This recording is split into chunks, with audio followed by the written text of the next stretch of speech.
Ladies and gentlemen, RosterWatch Nation, welcome back to the epic RosterWatch Podcast, brought to you by RosterWatch.com.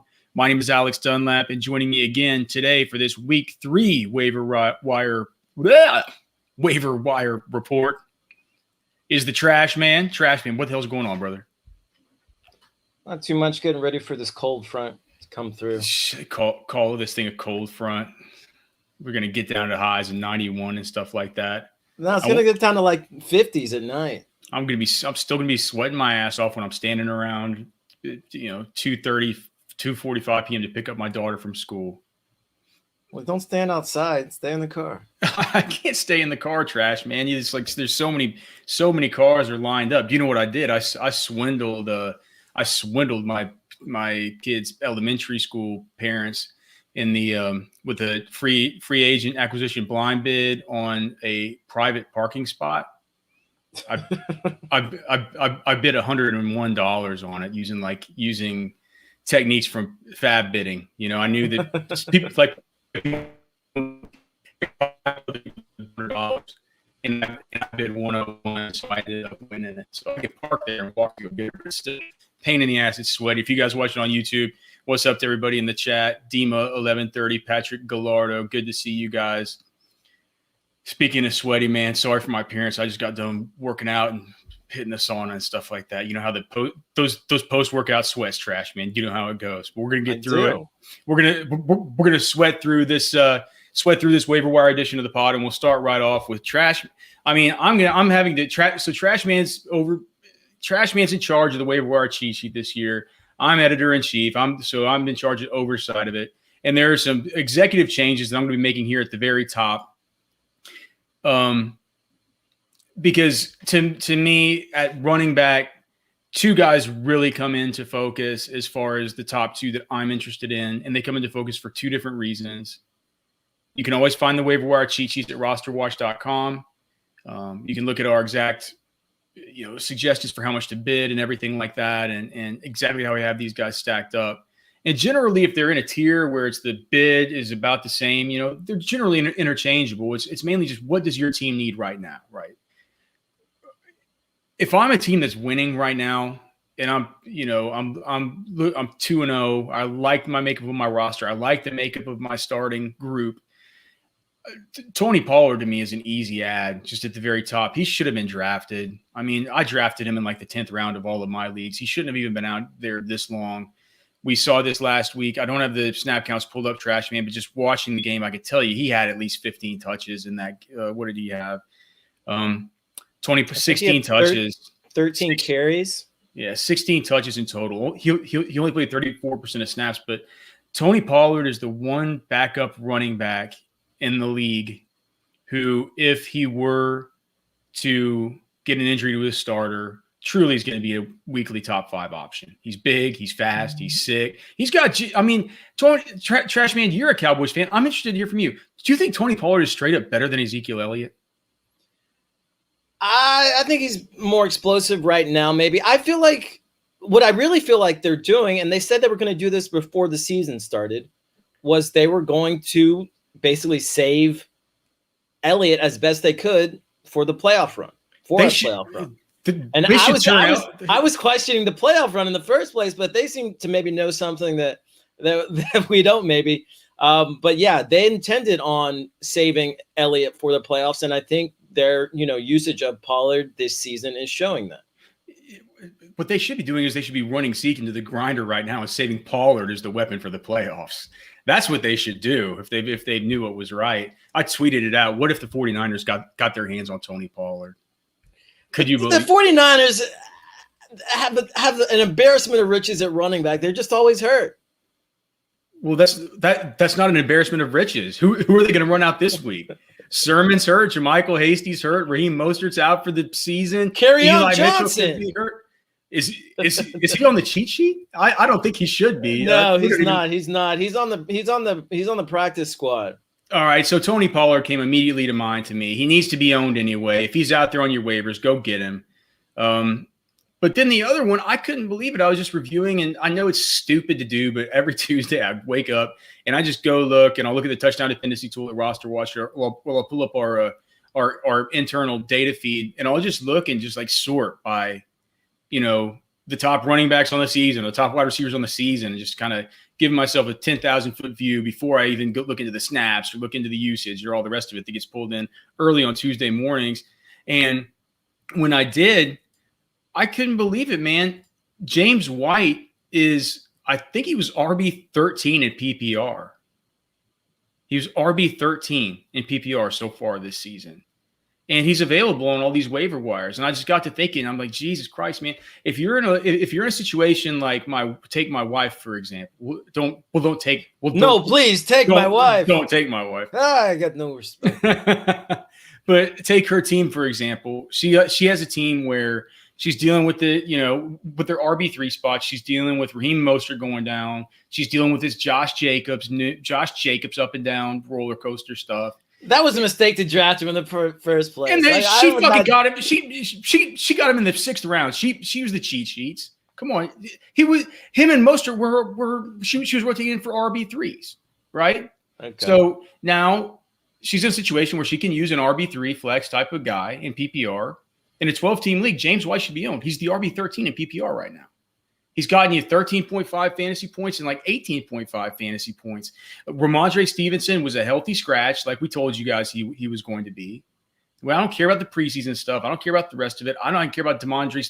I didn't care about Damian Harris's fumble. I cared about Ramondre Stevenson's fumble because he's a slug to begin with, and he's not any good.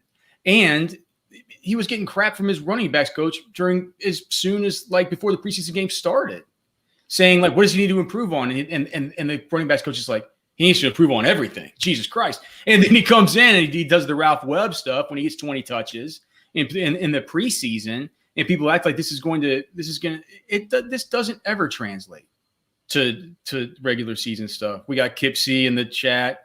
We got I Am Ion's cat. But I know that's our boy Minion Hunter. What's up, Minion? What's up, Kip C? Scott Kimmett says about time y'all woke up. It's probably about right. It's probably about right. All right. But I mean, I like James White, and I just thought that I had McKissick, prioritized above him just because McKissick led the NFL running backs in receiving last season. I mean, he was the PPR guy. Yeah, but we're talking. Who gives a shit about last season? Well, when we're talking, I mean, if we're looking at week 2 and what he did there and what he did with Heineke, I think that makes a difference too. That Heineke's under center. You're really picking up J.D. goddamn McKissick over Tony Pollard or Tony Pollard or James White. The RB is he RB 13? I keep saying that. I need to pull up what I was looking at. I think. Well, the thing is, too, we don't know if Pollard's if that's going to be the weekly usage for Pollard. If that's I understand. What we're see. Trash man, I understand that. Like I said, there's 2 plays at the top at the running back spot this week. It depends on how your team is, how your roster looks. If you have a roster like I have in one of my leagues where I have, Christian McCaffrey, Joe Mixon, and David Montgomery or something like that with a good solid backup like Melvin Gordon, I'm not going to go and run and pick up James White because I'm not interested in picking up another running back right now. I don't need another running back. If I'm in a league like my wife is in where she loses Raheem Mostert, she's got this Josh Jacobs stuff. If you're a fantasy owner who is worried about James Robinson or something like, if there's a hole to fill immediately on your roster, it looks like James White's going to be used in it. It felt like there was a disconnect that happened whenever we found out that Mac Jones was going to be the quarterback, that we associated that and we projected that for the whole team. Everybody else, and we're seeing like his usage has been good. It's been good. He needs to be owned. He's going to be a running back 3 and half-point PPR. I think in standard leagues it's probably a little bit different, but nobody. I mean, let's be serious. No one plays standard anymore. Everybody's playing at least half-point PPR. And if we just look at the PPR setup, so he has been running back for this year. No, he's been running back 12. He's averaging 15.3 fantasy points per game at PPR. He's gotten you 12.1 fantasy points he's gotten you 12.1 fantasy points versus Miami, 18.5 versus the Jets. In both of those games, he's only gotten 4 and 5 attempts, but it's been the targets, man. He's getting the number of targets that a common wide receiver 2 gets. He's out targeting all those tight ends, you know? No, James White should be, he should be a high priority waiver. And with JD McKissick, I mean, I get it. I think it should be Pollard, White, and then we can start to talk about some of the others like McKissick, like Cordero Patterson. I saw you have him listed. I guess that was weird. You had to figure out what you were going to do. List him as a running back and a wide receiver because some spots he's eligible only at running back. Some you could play him at running back, wide receiver, like on Yahoo. I do like that. Do you think that it's like, do you think that, I mean, is that real? Is the Cordero Patterson stuff real? 33% of snaps, but he did have the 2 touchdowns last week and just the unbelievable catch. I mean, Cordero, they're using him in a way where they're using him on these sweeps, and then they're using him wherever they'll get Matt Ryan under center, and they'll let Cordero run forward and pick up some steam and use that open field vision that he does as a kick returner. And they use him down at the goal line. That it's really cool how they're using Cordero Patterson, man. It only took a decade for somebody to figure it out, but it's only 33% of snaps. The Falcons don't look that good of an offense kind of to begin with. I mean, he might be their second or worst third most dynamic player on that offense.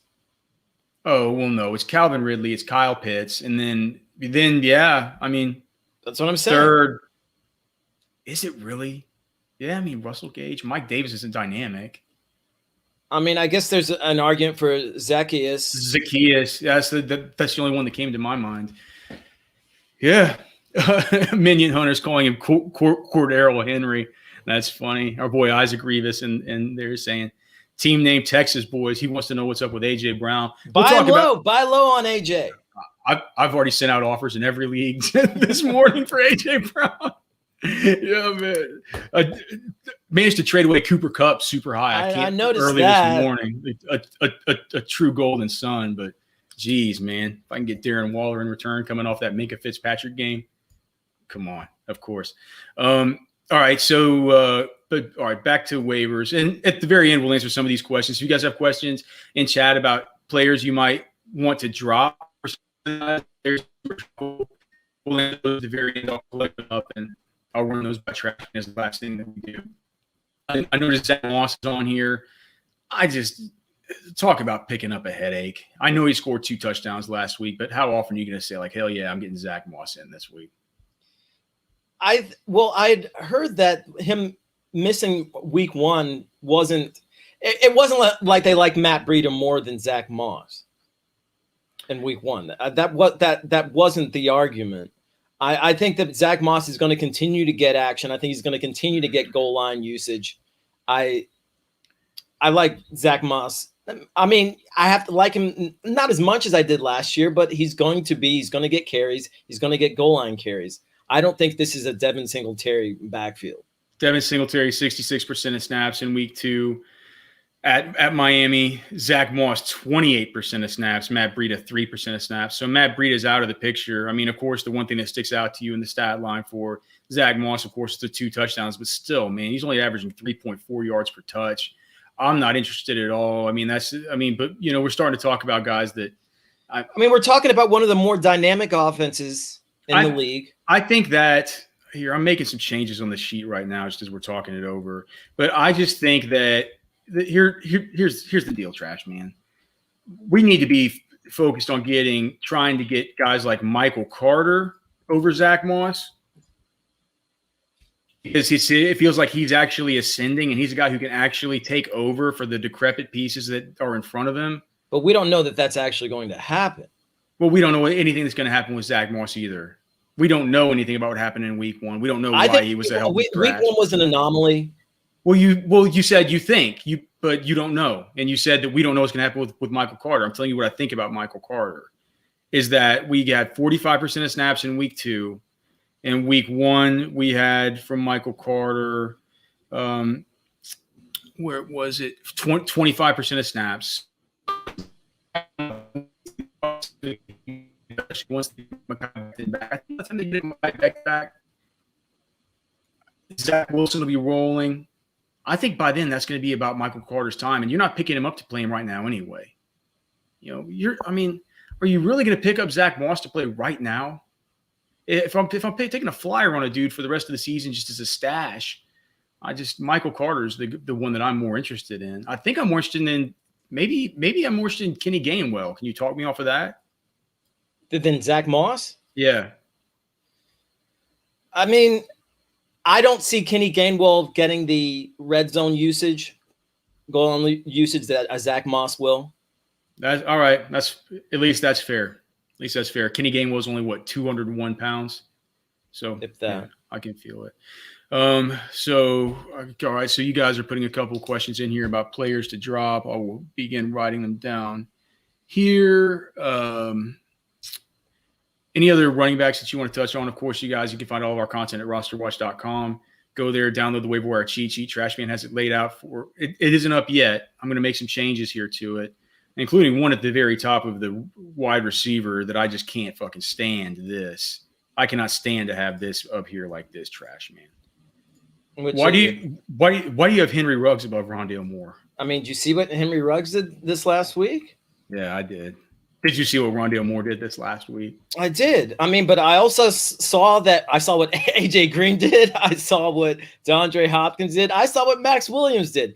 I feel like there's just a lot of mouths to feed. Rondale Moore led those guys on targets on only 46% of snaps.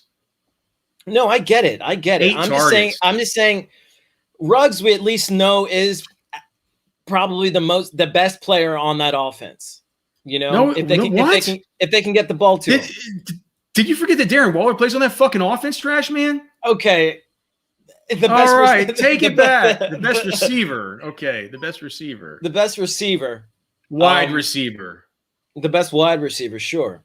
If he can get, if Derek Carr is willing to get the ball into his hands, and we saw that he was this last week, and he led the Raiders in receiving. Oh, but this whole Raiders thing is a charade. The Raiders are. You think so? You think they've just gotten lucky? Of course it's a charade. They beat the Ravens and the Steelers. Of course it's a charade. It's a mirage. The Ravens just beat the Chiefs. That's a mirage. It's all a mirage, Trash Man. You can't believe any of it. What are you gonna do? What are you gonna do, Trash Man? You're just gonna believe your lying eyes? Come on. Yes. I mean, I'm trying to look for the upside and the consistency. I just don't. I mean, Rondale Moore looks great. I just don't know on a week-to-week basis if we're going to get that kind of production, because we got that kind of production out of Christian Kirk last week. This week was different. You know, I think Christian Kirk still caught 3 balls for 65 yards. I know he had a good game. He was fine. I think these guys are all going to be fine. Kyler's going to be the MVP. That may be true.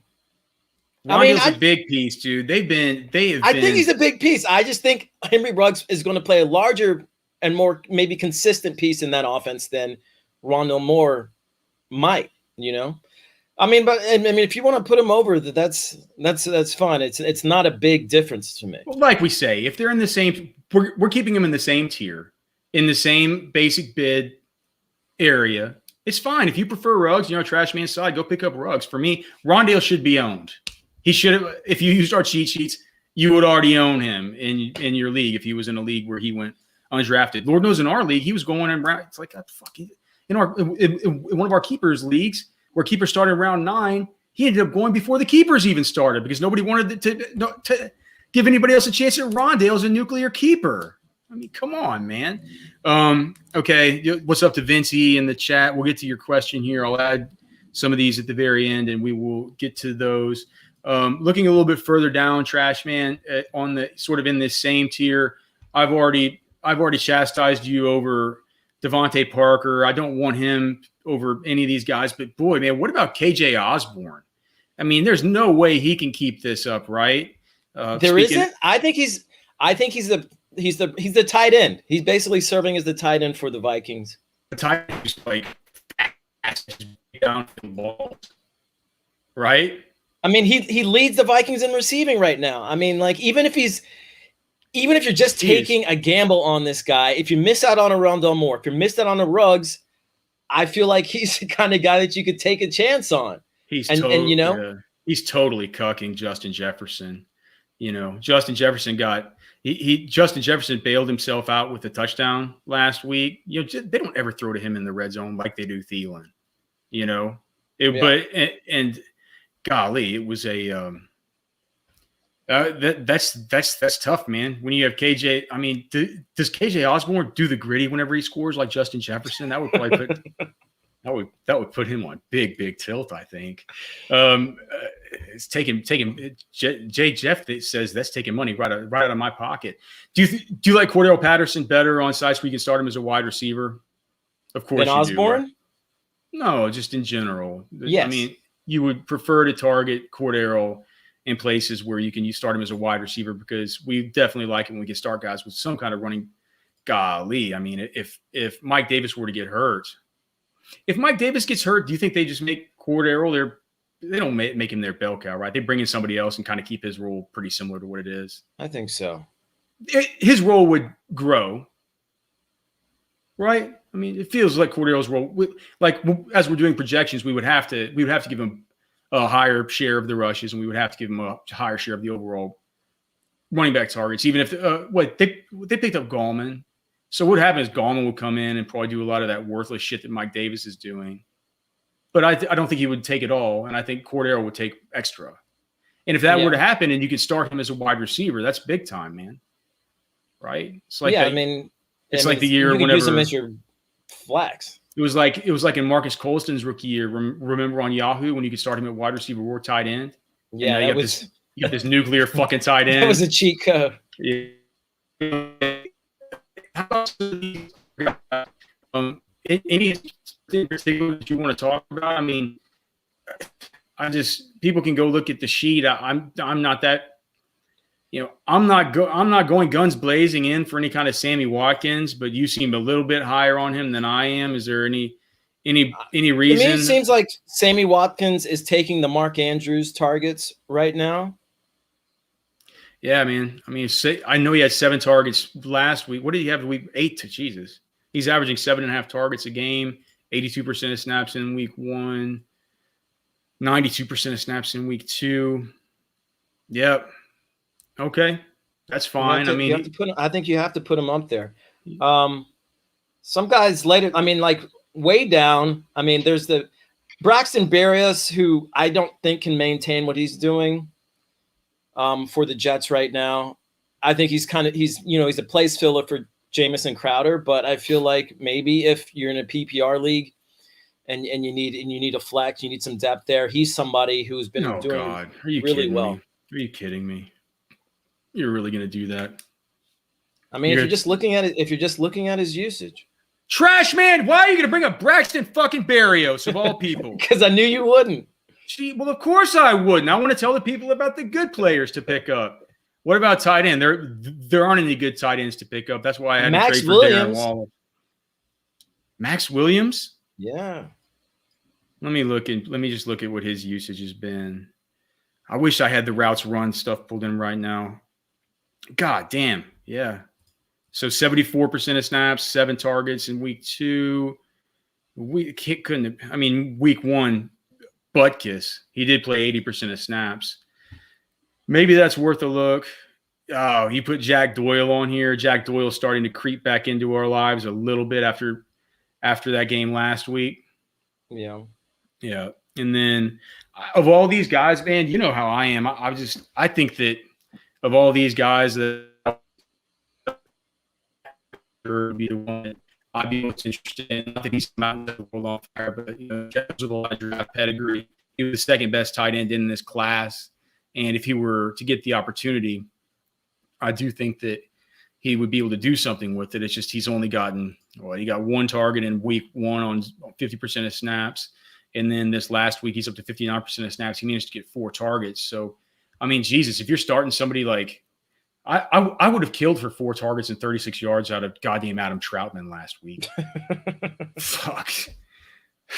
Or even Saints pass catcher. These quarterbacks, obviously, right at the very top, you got it just right, Trash Man. You got it just right. I'm not going to let's not tell the people exactly how you have it, what kind of bids you're putting in for these people, but tell us about your top 2 quarterbacks, because Daniel Jones is one you have up here who he's looked good versus a really tough schedule so far. And I don't even know if it said he's looked. He's just run. No, right. You know how I feel about. I don't mean that he's looked good.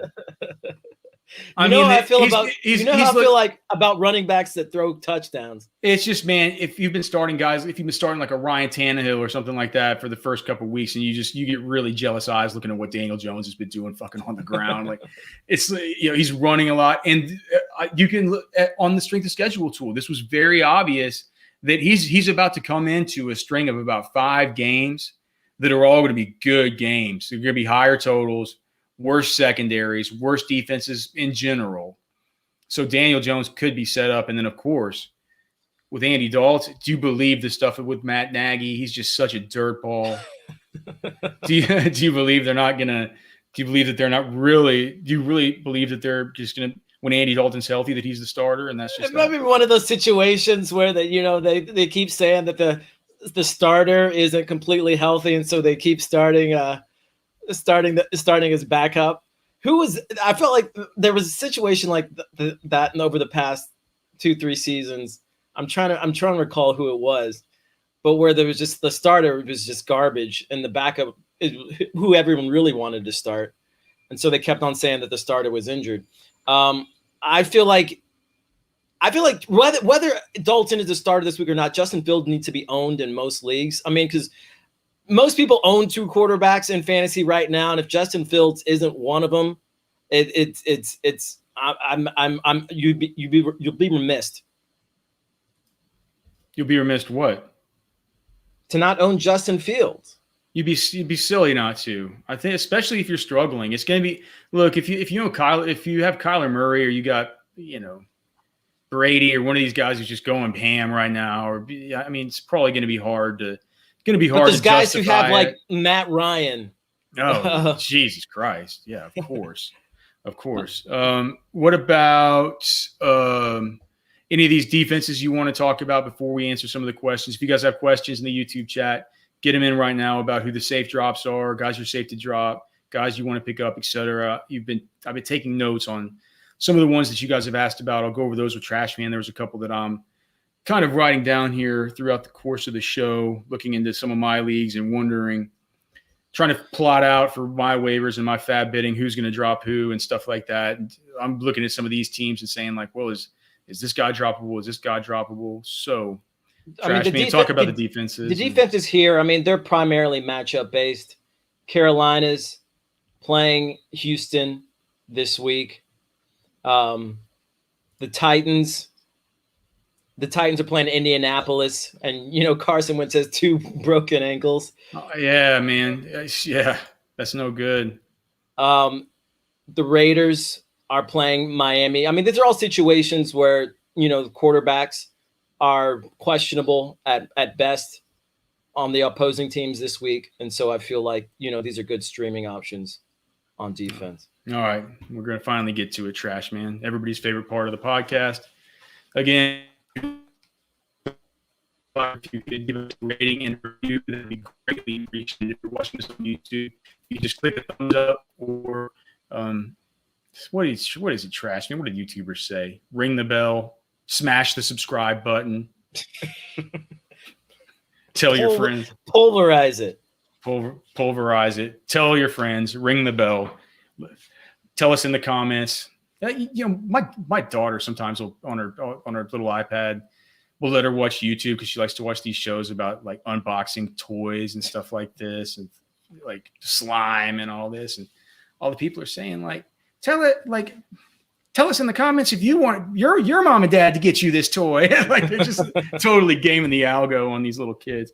All right. But anyway, here we go. Let's talk about players you can drop. And this is a hard one.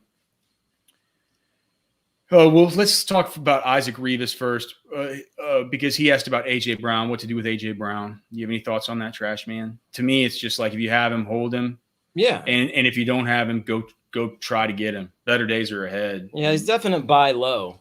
Oh, God, man.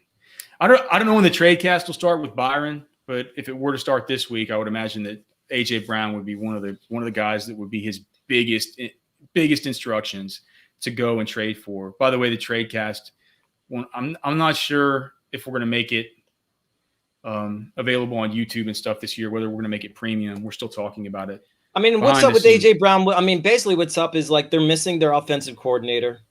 So I think they just need to figure it out. They're finding their legs. Yeah. But it's they weren't going to come out of the gate swinging. Yeah. All right. Trash man. Can you drop Trey Lance for any of these guys?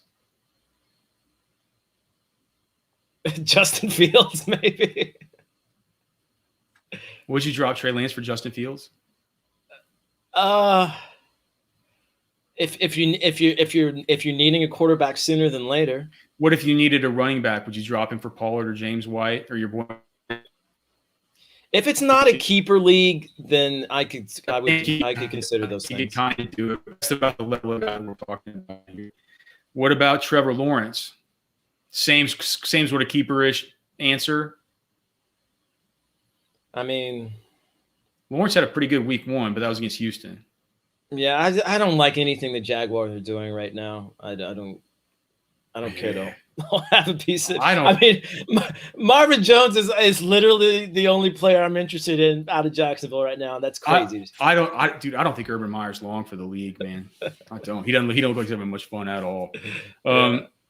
Jacoby Myers. Are you talking about dropping it from James White? Yeah. Yeah. Yeah, I agree.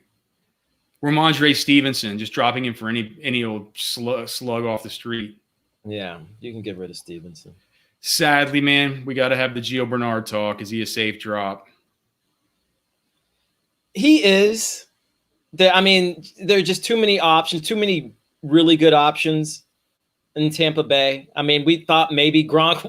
I don't know why we thought Gronk wasn't going to have the similarity to last year. I don't know why he was so low on, going into the drafts, but it's going to be another monster year for Gronk.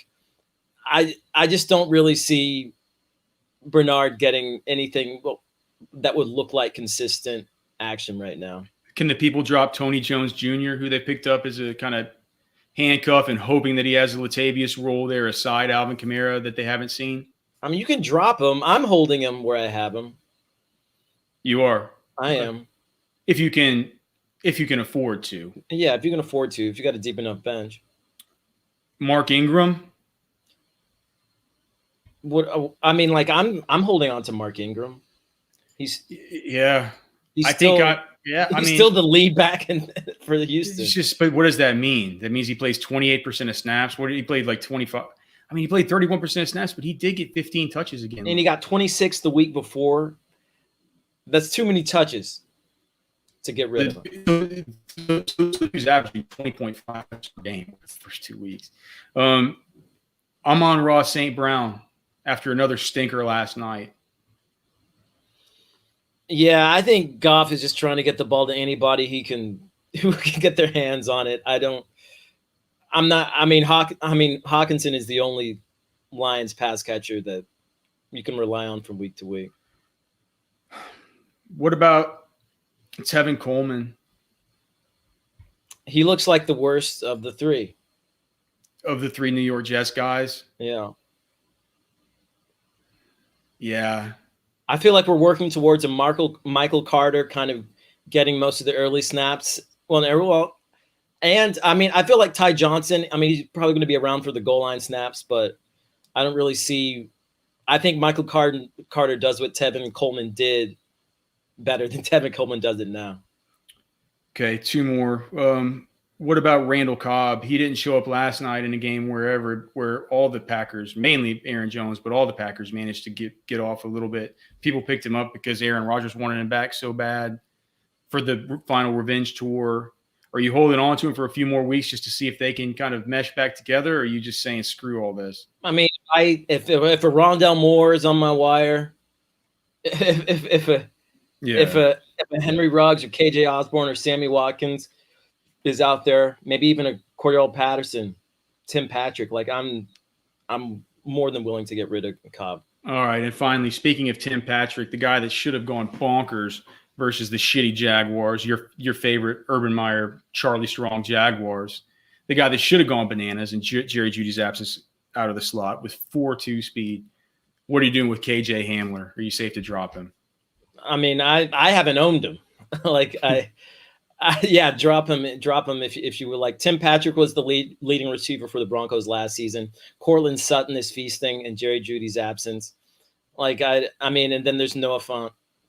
I don't really see much room for KJ Hamler. He'll have some big games, sure. He'll have some big plays here and there, but I don't see him being a consistent factor. Is it that hard just to call him by his God-given goddamn name, Trash Man, and just call him Noah Fant? I always second guess myself.